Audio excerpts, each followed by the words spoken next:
Bienvenidos a una nueva edición de La Filosofía y sus laberintos. El video de hoy va a estar dedicado nuevamente a la ética kantiana. Vamos a tratar un problema que aún no hemos abordado, que es la clasificación kantiana de las acciones, que es un tema central, digamos, dentro de la ética de Kant y que habitualmente no se trata demasiado, no se lo profundiza.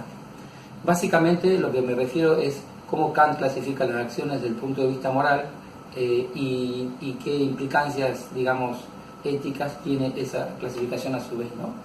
Para hacer esa clasificación directamente vamos a empezar con un ejemplo de una situación, digamos, donde presenta algo así como un dilema moral y vamos a tratar de mostrar qué clasificación correspondería a cada una de las posibilidades de acción que tiene el sujeto del caso, ¿no? Vamos a suponer un médico que organiza el casamiento de su hija, de su única hija, un casamiento que esperó largo tiempo, que él es en una situación muy feliz, digamos, está contento dentro de todo con el novio que eligió su hija, y en medio de la fiesta que se hace en un salón de fiesta donde se está produciendo propiamente el casamiento, si hay un juez de paz que los está casando, él es el único médico de la sala, parece que podemos decir que es un médico, no tenía muchos amigos dentro del rubro. Aparece en la puerta, digamos, del salón una persona prácticamente moribunda, digamos así, que se está muriendo en ese momento y que necesita primero auxilio a ver si se salva o no. Entonces, vamos a decir que esa situación se produce en el mismo momento en que se está produciendo propiamente el acto de casarse, ¿no? Entonces el médico tiene que tomar, digamos, rápidamente la decisión de si va a auxiliar a esa persona o si cumple, digamos, su deseo que esperó largo tiempo, que era de ver casar a su hija, ¿no? Y de paso, además, no quedar mal con su hija, de irse en medio de la ceremonia, ¿no? Él es, como decía, el único médico, el único que podría eventualmente hacer algo por salvarlo dentro de estar en la fiesta, ¿no? Entonces, parecen en principio ser dos posibles acciones, las dos que hemos mencionado, así como decir, una, digamos, de ir a auxiliarlo y la otra en el límite de decir, bueno, dar la orden de que cierren la puerta, porque supongamos que esta persona está pidiendo auxilio y también está como de alguna manera, digamos, arruinando, entre comillas, la boda, ¿no? Entonces, digamos, la acción, supongamos entonces que el médico decide y va a auxiliarlo, ¿no? Y lo va a hacer, por ejemplo, y este sería el caso de las acciones morales en Kant, lo hace por deber, es decir, esta sería la clasificación, no hace por deber, ¿no? Digamos, para diferenciar de las que van a venir más adelante, es decir, que lo hace porque debe hacerlo y no por ninguna otra consideración en torno a las ventajas o desventajas de hacerlo o no hacerlo, sino porque es su deber, ¿sí? Es decir, como acata el deber, ¿no? A su vez vamos a ver después, no lo van a ver acá en este video, pero que el deber a su vez no es un deber cualquiera, sino que se funda en el imperativo categórico del cual hemos hablado en otro video, ¿no? Es decir, no es el deber propio de los médicos, por ejemplo, como el juramento hipocrático de defender la vida, etcétera, sino el deber más general de auxiliar a una persona que lo necesita, por decirlo así. Otra opción sería que el médico efectivamente realice la misma acción, es decir, que vaya a auxiliarlo, pero no por deber, sino, y esta es la categoría de Kant, conforme al deber o por mera conformidad con el deber, ¿no? Es decir, tenemos por deber conforme al deber, es decir, que realice lo que debe hacer, pero no por deber, sino por cualquier otra consideración que Kant llama egoísta en general, ¿no? Por ejemplo, porque si no va a hacerlo, de alguna manera puede ser acusado en su deber de médico, digamos, o incluso por abandono de persona, o porque va a quedar mal en la fiesta si hay una persona que se muere ahí afuera y él no hizo nada, va a ser el tema de la fiesta y va a arruinar y va a quedar mal frente a sus amigos y sus familiares. Es decir, por cualquier otra consideración de conveniencia, digamos, por un cálculo de conveniencia, le parece que le conviene más eso, en todos esos casos la acción sería meramente conforme al deber. Es decir, desde un punto de vista externo no sabemos, no hay diferencia entre la acción por deber o conforme al deber, pero desde un punto de vista interno sí que lo hay, ¿no? El deber a su vez, digamos, tengo un video sobre la buena voluntad y decimos todo acto de buena voluntad es un acto por deber y todo acto por deber es un acto de buena voluntad, ¿no? Y en este caso no habría una buena voluntad de bien, sino una voluntad egoísta, digamos, ¿no? que redunde en algún beneficio personal o en alguna ausencia de perjuicio personal, ¿no? Y el último miembro de la clasificación corresponde al caso, a la situación en la que este médico, digamos, da la orden de que cierren la puerta, por ejemplo, es decir, no va a auxiliarlo, dice, bueno, no, que sáquenlo, qué sé yo, y se desentiende del problema, que se muera afuera y lo más lejos posible, por ejemplo, ¿no? O cualquier otra variante que implique no atenderlo, digamos, no cumplir con su deber.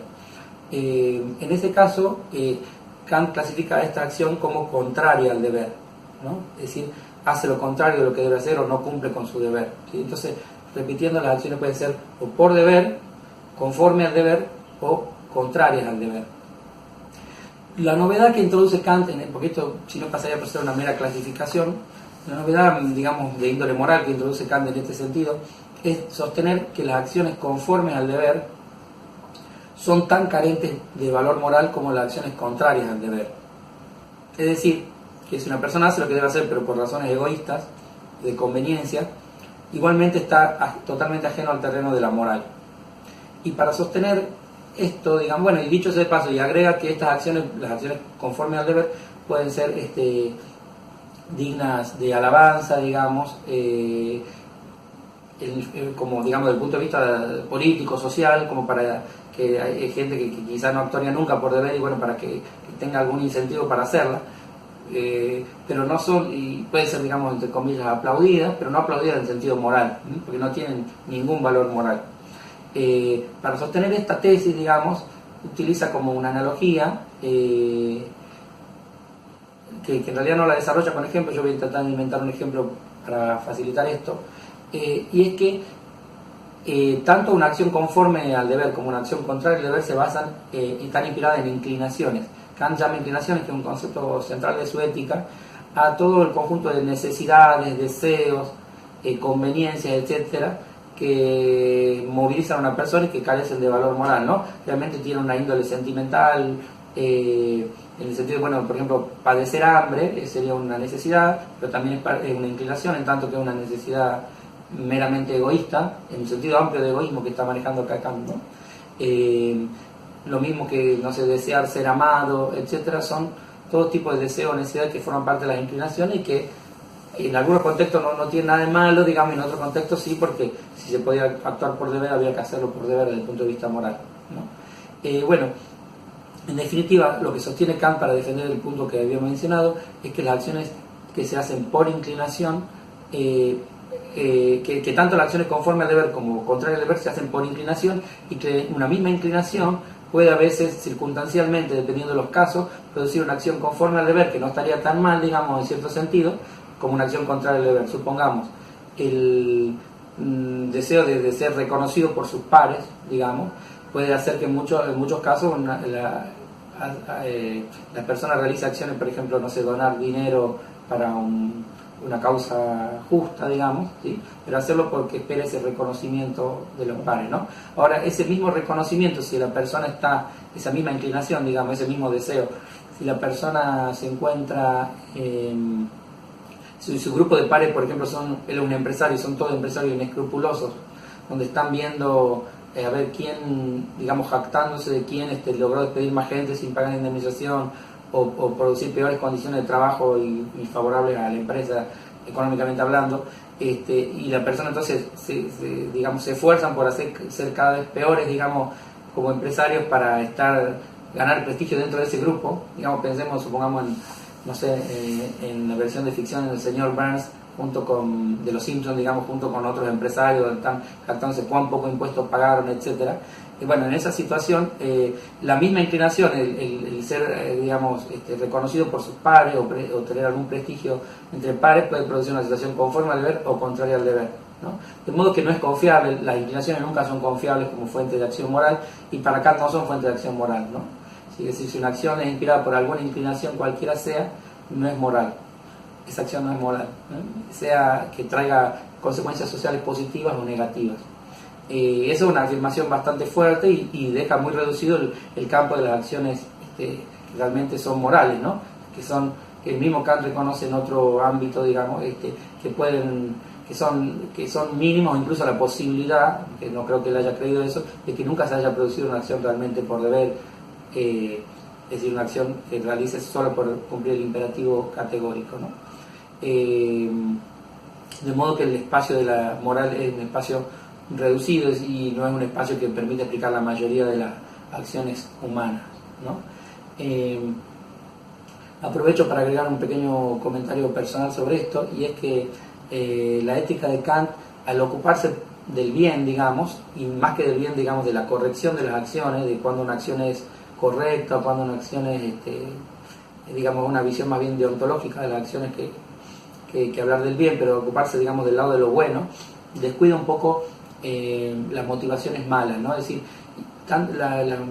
una acción, digamos, por ejemplo, contrario al deber, como un asesino serial y violador, tiene una explicación similar a una persona, por ejemplo, que dona habitualmente dinero o organiza, tiene una fundación que de alguna manera la hace porque le da algún tipo de satisfacción personal, pero que realiza acciones buenas. Es decir, Kant no tiene una teoría del mal, por decir así, o una teoría de la motivación mala como diferenciada de la egoísta, ¿no? A diferencia, por ejemplo, de otros filósofos morales como Schopenhauer, ¿no? Que distingue el egoísmo, al que él también critica, por supuesto, de la maldad, ¿no? De modo que en ese sentido la ética de Kant, al estar tan enfocada en lo que supuestamente es correcto, descuida un poco la parte empírica de otro tipo de motivaciones que uno podría juzgar en principio que deberían quizás ser diferenciadas, ¿no? Y aprovecho nuevamente para decir otra pequeña crítica que quizá no viene del todo con este video, pero un poco sí, y que Kant no concibe que haya la posibilidad de conflictos entre deberes, ¿no? Para Kant todo dilema moral, por llamarlo de alguna forma, es un dilema entre una inclinación por un lado y un deber por el otro, ¿no? Si bien a su vez el deber puede coincidir circunstancialmente también con otra inclinación, ¿no? El principio es como una inclinación contra un deber y no entre dos deberes. Para Kant siempre cuando parece haber un conflicto de deberes, en realidad lo que hay es un conflicto entre un deber y una inclinación, y la inclinación está como disimulada, dignificada, como si fuera un deber. Algo que en general muy pocos sostendrían hoy por hoy en la filosofía contemporánea, incluso de los neocantianos, ¿no? Que se preocupan justamente por tratar de dilucidar un tema tan difícil como es cómo solucionar un conflicto entre deberes, ¿no? Cuando los dos polos son buenos o los dos polos implican sacrificar algo importante, ¿no? Bueno, muchas gracias por ver este video. El que quiera suscribirse o compartirlo en redes sociales o dejar un mensaje le agradecería, y nos vemos en una próxima ocasión.